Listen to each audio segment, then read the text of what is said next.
Bonjour à tous et à toutes, me voilà de retour pour une nouvelle vidéo en compagnie de mon très cher acolyte Manuel. Salut tout le monde, je vous ai manqué. Pas moi. Tu fous ma gueule, toi? Toujours aussi comique à ce que je vois depuis notre dernière vidéo.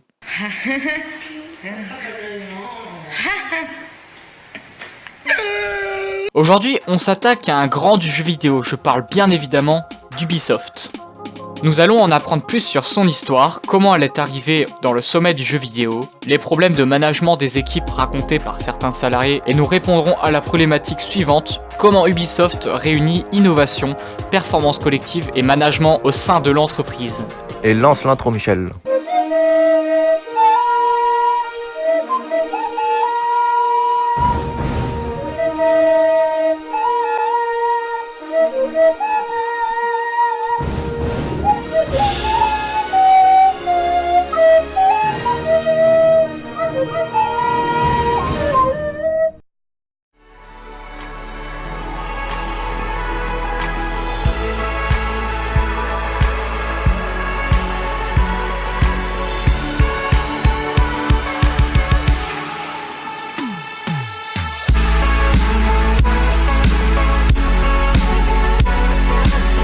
Ubisoft, anciennement appelée Ubisoft Entertainment, est une entreprise française basée sur le développement, l'édition et la distribution de jeux vidéo qui a été créée en mars 1986 par les 5 frères Guillemot, dont Claude, Michel, Yves, Gérard et Christian.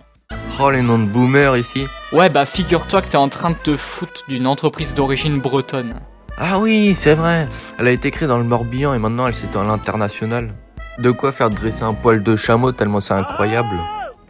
Dans les années 80, les 5 frères Guillemot cherchent à diversifier leur entreprise familiale bretonne tournée vers l'agriculture.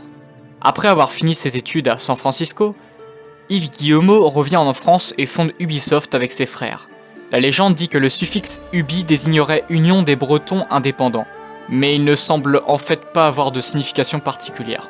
D'abord redistributrice de jeux vidéo existants, la firme fait tout de suite des essais dans la création vidéoludique.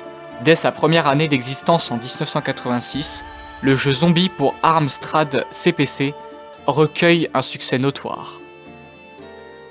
Rayman de Michel Ancel devient en 1995 le premier jeu de la toute nouvelle PlayStation de Sony à sortir simultanément en Europe, aux États-Unis et au Japon. En 2002, Ubisoft sort Tom Clancy's Splinter Cell grâce à la licence acquise 2 ans plus tôt. La licence décrépite Prince of Persia est également rachetée puis revitalisée en 2003 avec l'opus Les Sables du Temps. Parmi d'autres licences plus tardives d'Ubisoft, on peut citer par exemple le jeu de rythme Just Dance, sorti pour la première fois en 2009, et la licence de FPS Far Cry. La franchise phare d'Ubisoft est aujourd'hui Assassin's Creed, jeu d'action et d'infiltration influencé par Prince of Persia, ayant connu un énorme succès dès sa sortie en 2007. Les lapins crétins de Michel Ancel sont introduits en 2006 dans Rayman contre les lapins crétins, en tant qu'antagonistes aussi ridicules qu'attachants, et malgré des jeux vidéo mollement reçus par la critique, ces personnages connaissent un plébiscite en tant que marque. Ubisoft dispose depuis 2009 d'une maison d'édition de bande dessinée, Les Deux Royaumes, et depuis 2011 d'une société de production, Ubisoft Motion Picture. La firme est également présente dans les parcs d'attractions, essentiellement au Futuroscope, et prévoit ainsi de se développer à Montréal et Kuala Lumpur. En octobre 2015, le groupe Vivendi prend une participation non sollicitée de 6,6% dans Ubisoft et une autre de 6,2% dans Gameloft, l'avant-poste mobile du clan Guillemot. Depuis, l'ombre du conglomérat de Bolloré ne cesse de s'étendre, annexant Gameloft et grimpant à 22,8% du capital d'Ubisoft en été 2016. Malgré les contre-attaques de Guillemot, Vivendi est aujourd'hui l'actionnaire majoritaire du clan vidéoludique, avec la peur d'une OPA hostile qui plane. Aujourd'hui, l'entreprise a une équipe dirigeante composée d'Alain Cor, directeur général EMEA, Christine Burgess-Kémar, directeur général dans la production internationale, Yves Guillemot, cofondateur et PDG, Serge Ascoët, directeur créatif, Laurent Détoc, directeur général NCSA. Ubisoft a une finalité principalement lucrative et sociale.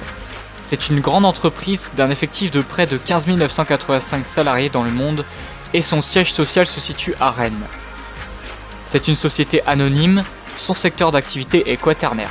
Bon, il est possible que certains d'entre vous ne savent pas ce qu'est secteur d'activité quaternaire. En gros, le secteur quaternaire regroupe l'ensemble des activités des services liés à l'information communication, la recherche innovation, l'informatique et les nouvelles technologies. Bref, reprenons. Son champ d'action est évidemment international et ses ressources sont principalement humaines, financières, matérielles et immatérielles. En 2015, elle se définit comme le troisième plus grand éditeur indépendant derrière les Américains Electronic Arts et Activision Blizzard. La même année, elle est le plus gros éditeur français de jeux vidéo devant Gameloft. Ubisoft est détenteur de nombreuses franchises à succès telles que Rayman, Prince of Persia, Rainbow Six, Ghost Recon, Far Cry, Lapin Crétin, Just Dance,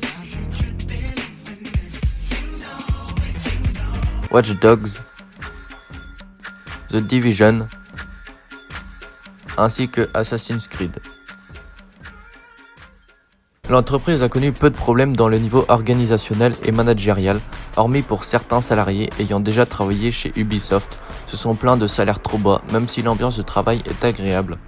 Certains se plaignent même d'un management catastrophique, recrutement temporaire déguisé, rupture de CDI en période d'essai sans raison valable, poste non remplacé ensuite. Malheureusement, on n'a pas trouvé plus d'informations.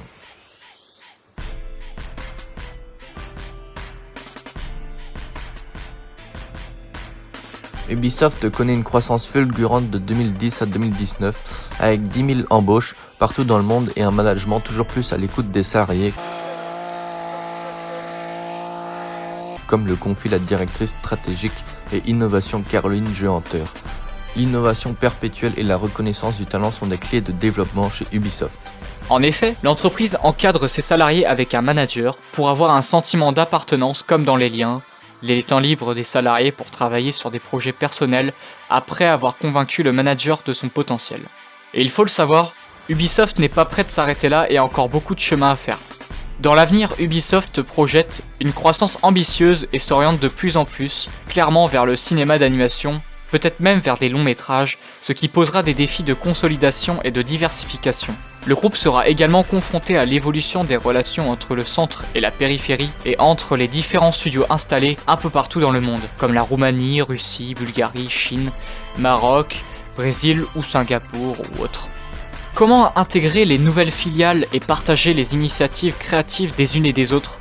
Et comment surmonter la tension entre l'exigence d'efficacité productive et celle de maintien de la créativité? À suivre. Et voilà, c'est la fin de cette vidéo qui j'espère vous aura plu. Sur ce, moi et Manu, on vous laisse. Allez, ciao les nazes!